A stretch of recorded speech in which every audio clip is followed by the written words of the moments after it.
نبی علیہ السلام نے فرمایا کہ شب قدر کو رمضان کے آخری عشرے کی طاق راتوں میں سے تلاش کیا کرو۔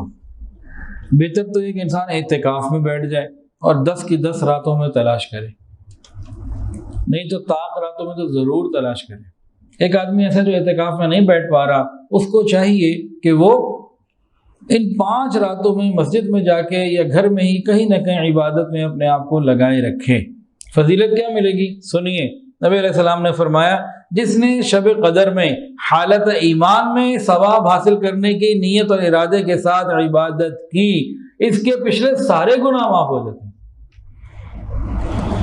سارے گناہ معاف ہو جائے، غفر لہ ما تقدم من ذنبہ۔ اور نبی علیہ السلام نے فرمایا جس نے ایمان کی حالت میں ثواب حاصل کرنے کی نیت سے رمضان المبارک کے سارے روزے رکھے، اس کے بھی سابقہ سارے گناہ معاف ہو جاتے۔ نبی علیہ السلام سے امی عائشہ صدیقہ رضی اللہ تعالی عنہا نے پوچھا کہ یا رسول اللہ، اگر میں شب قدر پاؤں تو میں اس میں اللہ سے کیا مانگوں؟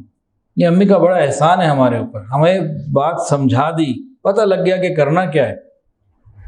شب قدر کی عبادات میں سے کوئی سی عبادت کا کوئی وجود ثابت نہیں ہے کہ جی صلاۃ و تسبیح باجماعت پڑھنی ہے یا فلاں رکعت یوں پڑھنی ہے، فلاں یوں پڑھنی ہے، فلاں رکعت میں یہ پڑھنا ہے، ایسی کوئی چیز کسی حدیث میں نہیں ہے۔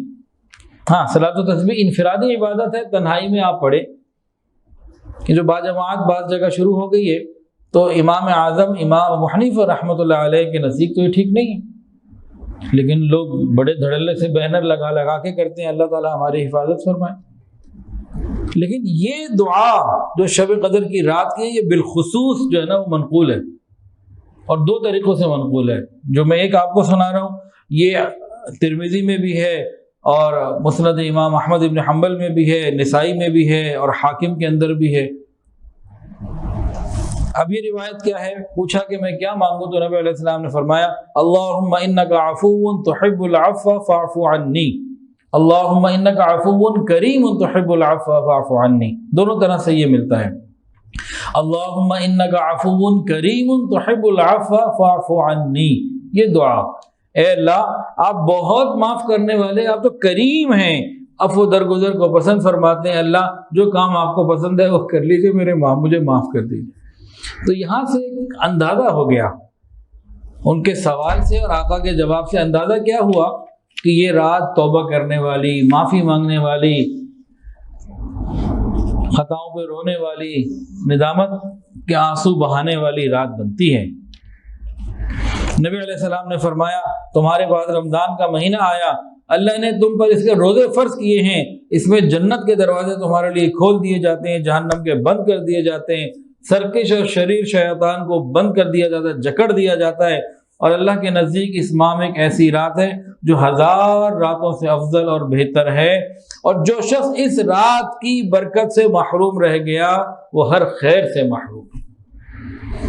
یعنی ہم نے اس رات کو حاصل کرنا ہی ہے، فکر کرنی ہی ہے، اگر نہ کی تو پھر محروم ہو جائیں گے۔ نبی علیہ السلام نے فرمایا اس رات کی برکت سے وہی محروم رہ سکتا ہے جو حقیقتاً محروم ہے، جو واقعی بدبخت اور محروم ہے وہی محروم رہ سکتا ہے۔ تو ہمیں کوشش کرنی چاہیے کہ ہمارا نام محرومین میں نہ آئے بلکہ مقبولین میں آ جائے، اور رمضان کے آخری عشرے میں طاق راتوں میں تلاش کرنا ہے۔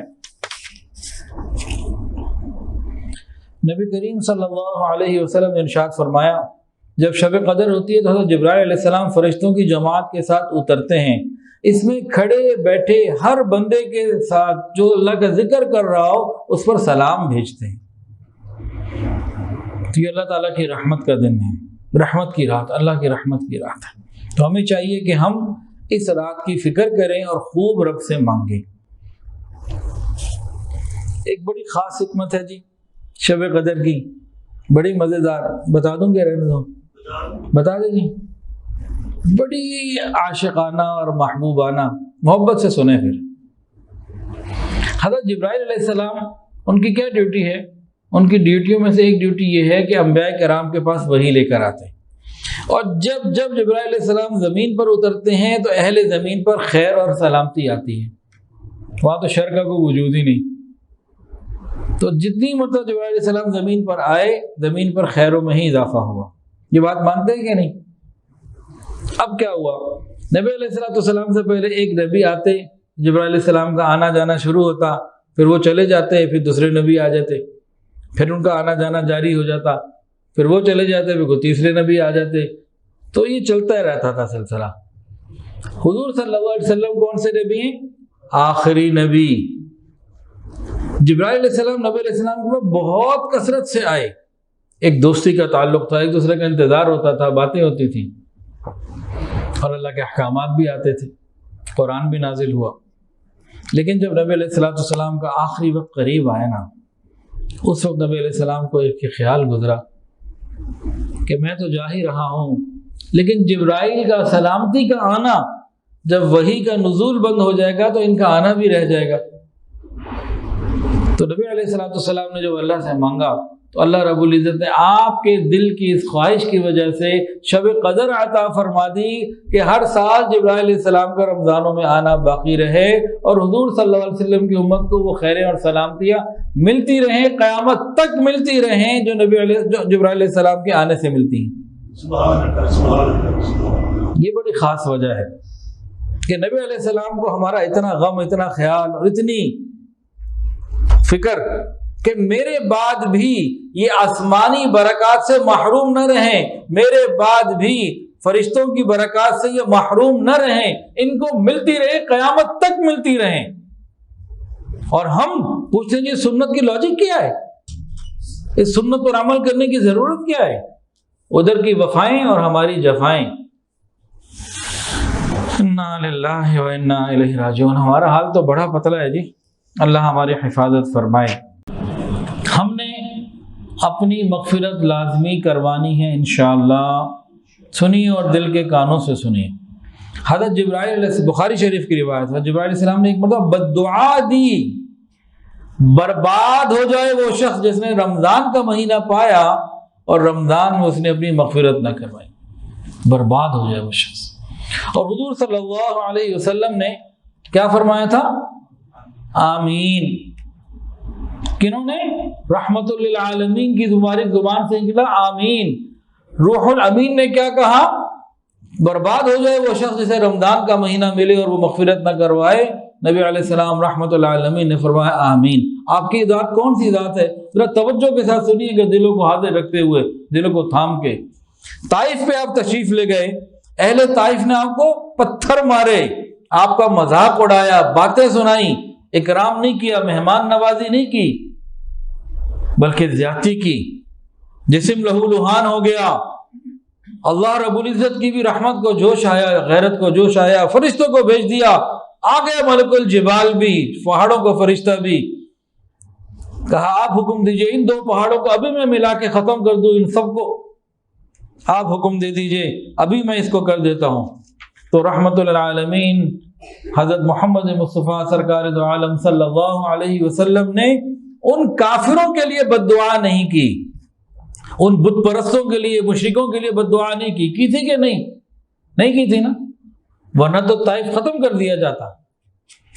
تو جو ذات وہاں بد دعا نہیں کر رہی، یہاں بد دعا پہ آمین کہہ دی، کیا وجہ ہے؟ پوائنٹ سمجھ میں آ رہا ہے کہ نہیں؟ یہ معمولی بات نہیں ہے، ایسے نہیں ہے کہ رمضان ایسے آیا اور چلا گیا جی، کوئی بات ہی نہیں ہے۔ نہیں، ہمیں فکر مند ہونا ہے۔ اگر فکر مند نہ ہوئے اور یہ راتیں بھی خدا نہ خاصہ نکل گئیں اور اگر ہم اپنی مغفرت نہ کروا سکے تو بس پھر ہم تباہ اور برباد ہو گئے۔ کوئی ماں اپنے بچے کو، اس کا معصوم سا بچہ ہو، چھوٹا سا 6 مہینے کا دودھ پیتا، اسے بد دعا دے گی؟ نہیں دے گی نا۔ کوئی اور اس بچے کو بد دعا دے تو ماں اس کی بد دعا پہ آمین کہہ سکتی ہے؟ لڑے گی اس سے کہ تم کون ہوتی ہو میرے بچے کو بد دعا دینے والی؟ کبھی نہیں بد دعا کے اوپر آمین کہے گی۔ لیکن رحمت للعالمین نے جو بد دعا پہ آمین کہی ہے، کیا وجہ کیا ہے؟ وجہ سن لیجئے اور سمجھ لیجئے۔ محدثین نے لکھا، اس کا جواب وہ فرماتے ہیں کہ رمضان میں اللہ تعالیٰ بندے کو اتنا جلدی، اتنا آسانی سے معاف کر دیتے ہیں کہ اس کی کوئی انتہا نہیں ہے۔ بندہ تھوڑی سی فکر کرے، تھوڑی سی توجہ کر لے، اللہ کی رحمت کے خزانے کھلے ہوتے ہیں، رحمتوں کے دریا بہ رہے ہوتے ہیں۔ لیکن اگر کوئی بندہ رمضان میں بھی تنہائیوں میں گناہ کرے، رمضان کے اندر بھی روزے نہ رکھے، رمضان میں بھی احترام رمضان نہ کرے، تو بس یہ خطرے میں ہے اور اس کی زندگی پھر تباہ ہو گئی کہ اللہ تعالیٰ تو مہربانی کرنا چاہتا ہے، یہ لینا ہی نہیں چاہتا، تو پھر بہتر ہے نا جائز جہنم میں ختم۔ تو یہ معاملہ نہیں ہے کہ رمضان آ گیا مغفرت ہو گئی ٹھیک ہے، نہ ہو گئی ٹھیک ہے، نہ یاد رکھیں جب رمضان کا مہینہ ہوگا کچھ لوگ ایسے ہوں گے جن کی بخشش ہو چکی ہوگی اور کچھ ایسے ہوں گے جن کے لیے بخشش نہیں ہوئی ہوگی، تو کسی کے لیے وہ عید کا دن ہوگا رمضان کے بعد والا، اور کسی کے لیے وہ وعید کا دن ہوگا۔ تو اللہ کرے ہمارے لیے عید کا دن ہی رہے۔ تو کوئی سیکنڈ آپشن نہیں ہے ہمارے پاس کہ چلو جی کوئی بات نہیں، اگلے سال سے یہ زندگی کا کیا پتہ اگلے سال کس نے دیکھا۔ تو ہمیں اس پہ بہت زیادہ فکر کرنے کی ضرورت ہے، سمجھنے کی ضرورت ہے۔ اللہ ہمیں ان باتوں کی صحیح سمجھ عطا فرمائے۔ آمین۔ رمضان کی ہر رات میں اللہ تعالیٰ 10 لاکھ جہنمیوں کو جہنم سے بری کرتے ہیں، شب قدر میں اور زیادہ، اور جو رمضان کی آخری رات ہوتی ہے اس میں اور زیادہ۔ تو ہمیں چاہیے ان راتوں کی قدر کر لیں اور اپنی مغفرت کروائیں۔ اللہ اگر آپ نے مغفرت نہ کی ہم تو تباہ ہو گئے، ہم تباہ نہیں ہونا چاہتے، ہمیں بچا لیجئے۔ رات کو تو جبرائیل علیہ السلام آتے ہیں، فرشتوں کے ساتھ پھیل جاتے ہیں، اور جہاں کوئی نماز پڑھ رہا ہے، ذکر کر رہا ہے، درود پڑھ رہا ہے، اور کوئی نیکی کا کام کر رہا ہے، دعائیں مانگ رہے ہیں، آمین کہتے ہیں، سلامتی بھیجتے ہیں، مصافحے کرتے ہیں، یہ ساری رات سلسلہ چلتا ہے۔ پھر صبح بھی تو ہوتی ہے نا، جب صبح ہو جاتے جبرائیل علیہ السلام آواز دیتے ہیں، اے فرشتوں کی جماعت چلو واپس چلو۔ فرشتے کہتے ہیں جناب ہم چلنے کے لیے تیار، لیکن ادھر ہوا کیا یہ تو بتائیے۔ امت کے مومنین نے جو دعائیں کی اور ان کی ضرورتیں، ان کی حاجتیں، اور یہ جو مانگتے رہے ساری راتیں، کیا ہوا؟ تو ہمیں بھی تو کچھ بتائیے۔ تو جبرائیل علیہ السلام فرماتے ہیں اللہ تعالیٰ نے پوری امت کی مغفرت فرما دی سوائے 4 کے، سب کی مغفرت ہو گئی، 4 کی نہیں ہوئی۔ جب نبی علیہ السلام نے یہ بات بتائی نا صحابہ کو، تو صحابہ نے پوچھا بھائی یہ 4 کون ہیں؟ کیوں پوچھا؟ تاکہ ہم ان 4 میں سے کسی ایک میں بھی نہ رہیں، تاکہ ہماری بھی مغفرت ہو جائے۔ تو اگر ہم یہ چاہتے ہیں کہ شب قدر میں ہماری مغفرت ہو جائے تو ان 4 میں سے ہمیں نکلنا ہوگا، کیونکہ جس زبان مبارک سے مغفرت کی بشارت ہے اسی زبان مبارک سے یہ بھی ہے کہ ان 4 کی نہیں ہونی۔ اور وہ 4 لوگ کون ہیں؟ ایک تو شراب کا نشے کا عادی، شب قدر میں اس کی مغفرت نہیں ہوتی۔ اگر کوئی نشہ اور شراب کا عادی ہو تو اس کی توبہ کرنے کی ضرورت ہے۔ دوسرا، والدین کا نافرمان، ماں باپ کو ستانے والا، ماں باپ کا دل دکھانے والا، یہ شب قدر میں نفلیں بھی پڑھتا رہے نا، لیکن اس نے باپ کو تنگ کیا ہوا ہے، ماں کو تنگ کیا ہوا ہے، نہیں مانتا، اس کی بھی مغفرت نہیں ہوتی۔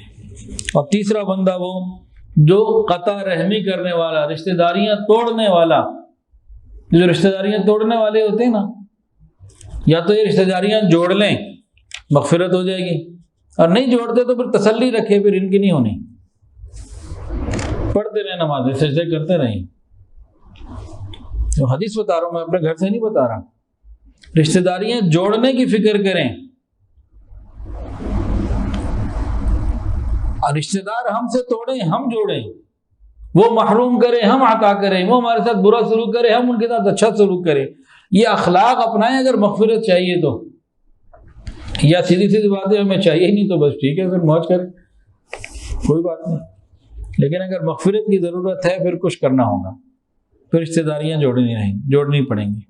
ہاں رشتہ دار نہیں جوڑنا چاہ رہے ہم سے تو وہ ایک ان کے اوپر آ گئی نا بات، ہم تو اپنی طرف سے جتنی رکاوٹیں ہیں وہ دور کریں، ہم اپنی انانیت کو، ضد کو توڑ کے ختم کر کے ہم اپنی طرف سے ہاتھ بڑھا دیں، ہم ان کے لیے دعائیں کریں، ان کے لیے ہدیے بھیجیں، اور کوشش کریں کہ جوڑ پیدا ہو جائے۔ وہ نہ کریں پھر ہماری تو خلاصی پھر بھی ہے نا، وہ ان کا معاملہ ہے، لیکن ہماری وجہ سے اگر رکاوٹ ہے تو پھر اس اپنی رکاوٹ کو ہمیں دور کرنا ہے۔ اور چوتھا کون ہے؟ کینہ رکھنے والا۔ اگر کسی کے دل میں کسی کے لیے کینہ ہے نا، وہ چاہتا ہے کہ میری مغفرت ہو جائے تو پھر کینے کو دل سے صاف کرے، دل کو کینے سے صاف کرے اگر چاہتا ہے، اور اگر نہیں چاہتا کہ میری مغفرت ہو تو ٹھیک ہے، پھر دل میں کینہ رہے، کوئی مسئلہ نہیں، مغفرت نہیں ہوگی۔ مغفرت کے لیے کچھ تو کرنا پڑے گا، کچھ تو آگے بڑھنا پڑے گا۔ کینہ کسے کہتے ہیں؟ کینہ کہتے ہیں کہ کسی دوسرے بندے سے کسی دوسرے بندے کے لیے ہمارے دل میں نا کوئی بات آ جائے، انتقام، برے جذبات، کہتے ہیں نا وٹ رکھ لینا، یہ چیزیں جب آتی ہیں نا یہ کینہ ہے۔ ہمیں اپنے دل کو کینے سے صاف کرنا ہے۔ جو سینہ بے کینہ ہوگا یہ جنت میں جائے گا، جو دوسروں کو معاف نہیں کرتا نا یہ بے سکون زندگی گزارتا ہے، یہ پریشان رہتا ہے، یہ خوش نہیں رہ سکتا۔ یہ معاف کرنے والا خود بھی خوش رہتا ہے اور آسانی بھی ہوتی ہے۔ تو بھائی واقعتاً ہم چاہتے ہیں کہ ہماری مغفرت ہو جائے، زبانی کلامی اگر واقعتاً چاہتے ہیں تو بھائی نشے والی چیزوں سے اپنے آپ کو بچانا، والدین کی نافرمانی سے بچنا، رشتہ داریاں توڑنے سے بچنا اور دل کو کینے سے پاک کر لینا، تو بس ہو گئی مغفرت۔ اللہ تعالیٰ مہربانی فرمائیں گے انشاءاللہ۔ تو اس کے لیے ہم سب پکے ارادے کریں۔ ایسے لوگ ہیں جو اب بتاتے ہیں، جنہوں نے کیا کام کیا ہوتا ہے، سحری اور افطاری میں دعاؤں کا اہتمام کیا ہوتا ہے۔ وہ کہتے ہیں حضرت ہمیں اب یقین آ چکا کہ ہماری وہ دعائیں جو سحری افطاری میں روز اللہ سے مانگی ہوتی ہیں وہ ہم اپنی آنکھوں سے قبول ہوتا ہے دیکھ لیتے ہیں۔ ہم ہر سال انتظار کرتے ہیں رمضان آئے تو سحری افطاری میں دعائیں کریں، تو مانگتے ہیں تو خوب مانگنا چاہیے، کمی نہیں کرنی چاہیے۔ ایک خاتون اور جی میں تو بس اللہ سے دعا نہیں مانگتی، بس نماز پڑھ لیتی ہوں، قرآن پڑھ لیتی ہوں، دعا نہیں مانگتی۔ بھائی دعا کیوں نہیں مانگتی بھائی آپ؟ اللہ نے ہر چیز تو دی ہوئی ہے، اولاد بھی ہے، مال بھی ہے، گھر بھی ہے، رزق بھی ہے، اب کیا مانگو؟ اب شرم آتی ہے مجھے۔ یہ بہت غلط حرکت ہے ان کی۔ کئی ایسے لوگ ملتے ہیں کہ جی ہم عمرے پہ گئے تھے اور وہاں جا کے ہم نے دنیا نہیں مانگی، وہاں جا کے ہم ہر چیز تو ہے ہمارے پاس، کیوں مانگو؟ یہ غلط بات ہے، یہ تکبر کی بات ہے۔ ہم عاجز مسکین ہیں، ہم اللہ سے دنیا بھی اچھی مانگیں، آخرت بھی اچھی مانگیں۔ زمین کے اوپر کوئی بندہ ایسا نہیں ہے جو محتاج نہ ہو اللہ کی رحمت کا۔ دیکھیں ایک آدمی بڑا نیک اعمال بھی کرتا ہے اور نماز، ذکر، عبادت میں بھی، مراقبے میں بھی، اور بڑے اچھے کاموں میں لگا ہوا ہے، اب اس کو اور اس کے بعد رزق بھی زیادہ ہے، کیا اس کو دعا مانگنے کی ضرورت نہیں؟ ارے اس کو تو اور زیادہ ضرورت ہے۔ اللہ جو میرے اعمال کی ان کو قبول بھی تو فرما لیجئے۔ خالی اعمال کرنا تو کام نہیں ہے، اس کی قبولیت بھی تو اگلا مرحلہ ہے نا، تو قبولیت کی دعا کرے۔ ایک آدمی گناہ گار ہے، بہت سارے گناہ اس کی زندگی میں، گناہ نہیں چھوٹ رہے، یہ کیا مانگے؟ یا اللہ میری گناہوں کی حفاظت کر دے، میں گناہوں سے توبہ کرتا ہوں، مجھے بچا لے، مجھ سے نہیں بچا جا رہا، تو بچانے پہ قادر ہے اللہ، تو بچا لے، میں تو اپنے آپ کو تیرے حوالے کرتا ہوں۔ ایک آدمی ہے، امیر ہے، مالدار ہے، رزق اس کے پاس کثرت سے ہے، وہ خوب اللہ کا شکر ادا کرے تاکہ یہ باقی رہے جو اس کے پاس ہے، وہ اللہ کا شکر ادا کرے، اللہ آپ کا شکر ہے، اور اللہ کے راستے میں خرچ کرے۔ ایک آدمی غریب ہے، کمزور ہے، تنگی میں ہے، وہ اللہ سے وسعت مانگے اور صبر مانگے، عافیت مانگے، رضا پہ راضی رہنا مانگے۔ تو کوئی بندہ ایسا نہیں ہے جو دعا سے رہ کے جی مجھے ضرورت نہیں ہے دعا مانگنے کی، یہ تو متکبر لوگوں کی بات ہے۔ دعا خوب مانگنی چاہیے، ڈٹ کے مانگنی چاہیے۔ تو لیلۃ القدر بڑی عظمت والی اور بڑی برکت والی رات ہے۔ میں نے رمضان سے پہلے شروع میں ایک آپ کو بتایا تھا، ہمیشہ تقریباً کئی سالوں سے بتا رہا ہوں، آپ سب نے سنا ہوگا بارہا۔ لیلۃ القدر کو پانے کا بہت آسان طریقہ کیا ہے کہ انسان رمضان کی پہلی رات سے لے کر آخری رات تک عبادت کرتا رہے۔ راتوں میں سحری کے وقت 10-15 منٹ روز، رمضان کی پہلی رات سے لے کے عید کی رات تک سحری کے وقت 10-15 منٹ 20 منٹ یہ روز عبادت کرتا رہے۔ جو رات بھی شب قدر کی ہوگی وہ اسے مل گئی، کیونکہ قرآن مجید کے اندر آتا ہے ہی حتی مطلع الفجر۔ حضرت جبرائیل کا آنا، ان سلامتیوں کا آنا، ان ساری کیفیات کا ہونا رہتا کب تک ہے؟ طلوع فجر تک۔ تو جو وقت پابندی سے یہ کام کر لے تو اس کو شب قدر مل گئی۔ اب جو چند راتیں رہ گئی ان میں یہ کام ہم ضرور کریں اور ضرور کریں۔